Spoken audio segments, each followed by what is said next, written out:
Илдар ағай, неменен барыла башланып китте һәм нисәнче елда? Элек бында подвал булганда башланып китте.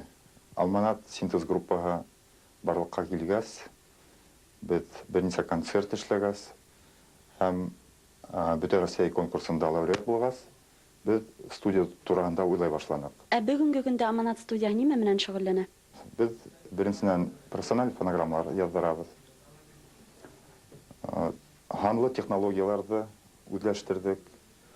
Димәк, безнең запись дип әйтәм, безнең язу цифровой аппараттарда эшләнә. Ул фонограммалар радиола, телевидениела күп кенә яңгырай һәм күренә. Без шул фонограммалар белән кассета сыгарабыз. Бүгенге көндә бездә 40 төрле кассета сыга. Уларның 30 тирәһе башкорт телендә, 5-әүһе тирәһе татар телендә һәм калганнары рус телендә. Үзләренең йырдары менән килгән йырсыларга Аманат студияһында яңа кассета сыгару өчен күпме вакыт кирәк? Төрлесе була.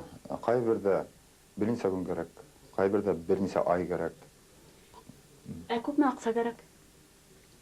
Бана бер кешегә бер альбом сыгару өчен күпме акча кирәк? Уны мин берничә рәт әйткәнем бар. Талантлы йырсы яки композитормы, талантлы башкарусы булга, без уга хатта үтебез эшләбез бөтәһендә. Бушлай. Бушлай. Һез үзегезне музыкаль атмосфералы реформатор үзгәртүчеме, әллә борынгы традицияларны бозмаска тырышкан кеше дип күрәһегезме?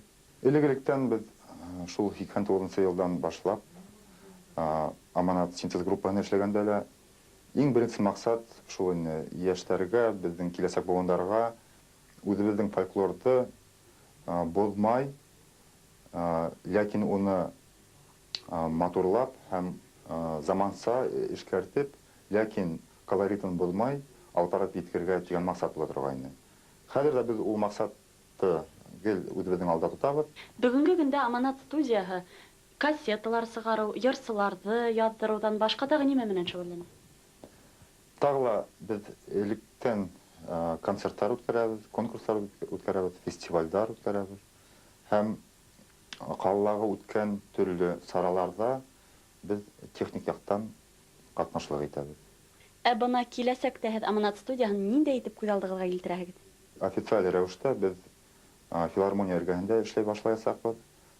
Һәм безнең мәдәният министрлыгының Аманат исемле студияга дип аталасакбыз.